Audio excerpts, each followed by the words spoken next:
नमस्कार विद्यार्थी मित्रांनो, आपल्या पुढच्या व्हिडिओमध्ये तुमचं सहर्ष स्वागत आणि आठवणीतील मराठी शाळा या YouTube चॅनलमध्ये पण तुमचे खूप खूप स्वागत। आज आपण बघणार आहे त्या घटकाचं नाव काय आहे रे? अपूर्णांक।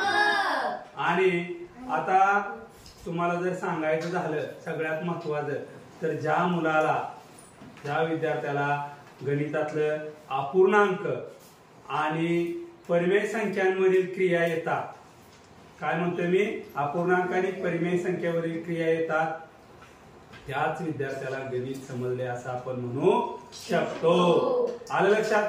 तर आता याच्यामध्ये अपूर्णांकांचा लहान मोठेपणा आहे, अपूर्णांकांची बेरीज वजाबाकी गुणाकार भागाकार याच्यावर आपण सेपरेट छोटे छोटे व्हिडिओ बनवणार आहे। तत्पूर्वी आपण पहिल्यांदा काय करूया, अपूर्णांक ही संकल्पना समजून घेऊया।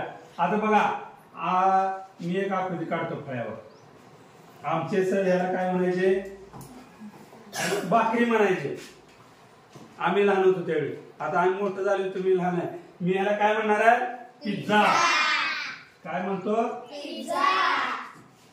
खाल्ला का तुम्ही? होय। चांगलं लागते का? होय। छोटं सांगता येईल का? चांगलं लागत नसते। बर, असू द्या। मग काय झालं, दोघं मित्र म्हणले चल जाऊया आज पिझ्झा खाऊया। किती जण गेले? आणि दोघांनी काय केले? एकच पिझ्झा ऑर्डर केला। आता काय करायला पाहिजे? दोन समान भाग केलं पाहिजे। का म्हणणार आहे तू जरा बारका घे, लगेच दोघांनी काय होणार? भांडण्याला आणणार। म्हणून काय करायला पाहिजे? त्याचे समान दोन भाग केले पाहिजे। आणि मग दोघांनी वाटून खायला ठरवलं। आणि मग आता पिझ्झा किती आहे? एक आहे। आणि भाग किती केले? दोन केले। पहिला अपूर्णांक काय झाला? 1/2। आता त्याच्यात पुढं परत काय झालं? दोघ जण गेलेले बघितलं, दुसऱ्या दोघांनी बघितलं, चल बघाय म्हणले ते दोघं काय करायला लागले। म्हणून ही दोघं मागणे गेले, बाबा हा पिझ्झा खाताय, आम्हाला पण द्या म्हणले। मग आता काय करायला पाहिजे? त्या पिझ्झाचं किती भाग करायला पाहिजे? 4 भाग केले आणि एकच पिझ्झा होता, बरोबर? पण काय झालं? त्यातल्या एकाचा होता उपवास। काय होता? उपवास। मग हा एकाने खाल्ला,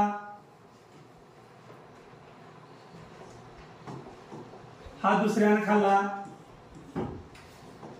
आणि हा तिसऱ्याने खाल्ला। मग आता या पिझ्झाचे एकूण भाग किती झाले ते पोरांनो? किती झाले सांगा? एकूण भाग 4 झाले रे। 1 2 3 4। एकूण भाग किती? 4। किती? 4। आणि त्यातले खाल्लेले भाग किती? 3।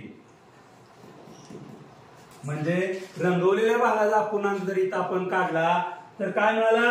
3/4। आता उपास ज्याचा होता त्यानं खाल्ला नव्हता पिझ्झा, त्याचा अपूर्णांक सांगा मला। मग न रंगवलेल्या भागाचा, न रंगवलेले भाग किती आहे? आणि एकूण भाग किती आहे? 4। न रंगवलेले भाग किती आहेत? आणि एकूण भाग किती आहे? 4। कळलं?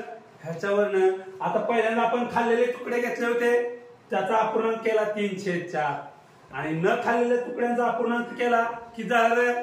1/4। ह्याच्यावरनं तुम्ही एक गोष्ट क्लिअर लक्षात ठेवा, जेवढे एकूण केलेले तुकडे भाग आहेत, संख्येचे असतील किंवा वस्तूचे असतील, ते केलेले सगळे तुकडे कुठे घ्यायचे? छेदाला। आणि शिल्लक राहिलेले कुठे घेणार? किंवा त्यातले वापरलेले कुठे घेणार? अंशाला। कळले तुम्हाला? आणि दोन संख्या आहेत बघा आता अशा मांडलेल्या, 4/3। आता ह्या वरच्या संख्येला आपण काय म्हणणार? अंश। आणि खालच्या संख्येला काय म्हणणार? छेद। कळलं? वरच्या संख्येला अंश, खालच्या संख्येला छेद, वरच्या संख्येला अंश, खालच्या संख्येला छेद। कळलं तुम्हाला? आणि मग आपण हे पिझ्झाचं उदाहरण घेऊन गमतीशीरपणे खाल्लेल्या पिझ्झाचा अपूर्णांक बघितला आणि न खाल्लेल्या पिझ्झाचा इथं आपण अपूर्णांक पाहिलेला आहे। कळलं तुम्हाला? त्या पद्धतीने आज आपण अपूर्णांक ही संकल्पना समजावून घेतलेली आहे। तर तुम्ही जरूर हा व्हिडिओ बघा, तुम्हाला नक्कीच अगदी सोप्या पद्धतीने अपूर्णांक ही संकल्पना समजून जाईल अशी मला खात्री वाटते। आजच्या व्हिडिओमध्ये इथंच थांबूया। इथून पुढचे सर्व व्हिडिओ आपण छोटे छोटे बनवणार आहेत। तर पुढील व्हिडिओ आपल्याला लगेच कळण्यासाठी आमचा व्हिडिओ लाईक करा, शेअर करा, सबस्क्राईब करा आणि बेल आयकॉन प्रेस करायला विसरू नका। धन्यवाद।